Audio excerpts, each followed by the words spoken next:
அனைவருக்குமே வணக்கம். சற்று முன் கிடைத்திருக்கக்கூடிய ஒரு மிக மிக முக்கியமான செய்தி ஒன்று வெளியாகியுள்ளது.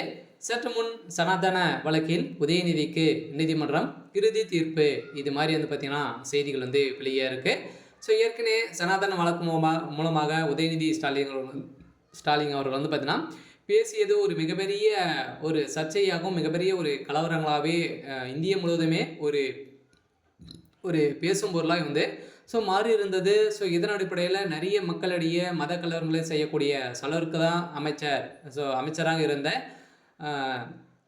உதயநிதி ஸ்டாலின் அவர்கள் பேசியிருந்தார். இதே துணை முதல்வராக சாணதுலேருந்தே இன்னும் பார்த்தீங்கன்னா அவருடைய வாய்க்கொழுப்பாலே அவருக்கு அவருடைய திமுகவுடைய தலைமையகத்துக்கு மீண்டும் மீண்டும் நிறைய நெருக்கடிகள் தேடி தந்திருந்தார்.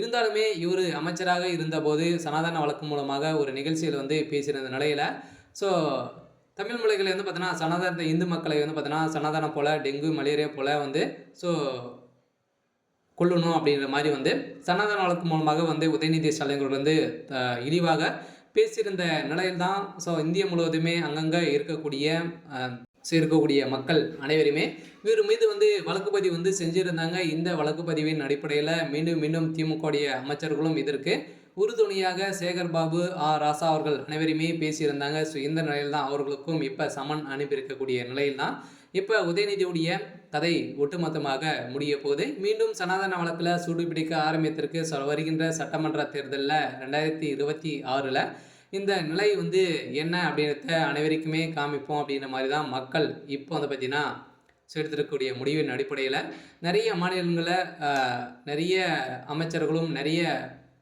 மாநிலங்களுடைய முதலமைச்சர்களும் பார்த்தீங்கன்னா இவருக்கு நெருக்கடிகள் கொடுத்து இந்த வழக்கின் அடிப்படையில் இவர் மீது நிறைய வழக்கு பதிவு செஞ்சுருந்தாங்க. இதனால் இந்த சனாதன வழக்கில் பேசிய உதயநிதி ஸ்டாலின் அவர்களுக்கு இப்போ நீதிமன்றம் 7 ஆண்டு சிறை தண்டனை விதிக்க போகிறதாக ஒரு தகவல் வெளியாக இருக்குது. சொன்னால் பார்த்தீங்கன்னா திமுகவுடைய தலைமையகத்துக்கு மீண்டும் மீண்டும் ஒரு நெருக்கடியாக தான் இருக்குது. ஸோ அதில் இந்த சனாதன வழக்கு மூலமாக அமைச்சர் சேகர் பாபு, அமைச்சர் ராசா அவர்கள் அனைவருமே இதற்கு இழிவாக கூட பேசியிருந்தாங்க. ஸோ இதற்கு எதிர்ப்புகள் தெரிவித்த அனைவருமே தரக்குறைவாக பேசியிருந்த நிலையில் தான் இந்த வழக்கின் அடிப்படையில் ஏற்கனவே நிலுவையில் இருக்கக்கூடிய நிலையில் ஒட்டுமொத்தமாக சென்னையில் மாற்றப்பட்டு இருந்த நிலையில் பார்த்தீங்கன்னா அங்கங்கு ஸோ அதர் மாநிலங்களிலும் பார்த்தீங்கன்னா இவர் மீது வழக்கு பதிவு செஞ்சுருக்காங்க. சொன்னால் கர்நாடக சிறையில் இவர் அடைக்கப்பட்டதாக தகவல் வெளியாக இருக்குது. சொன்னாங்க ஆந்திரா சிறையிலும் ஏற்கனவே ஒரு 3-4 நாட்களாகவே சிறையில் இருந்திருந்த நிலையில் உதயநிதி ஸ்டாலின் அவர்களுக்கு நிறைய எதிர்ப்புகள்.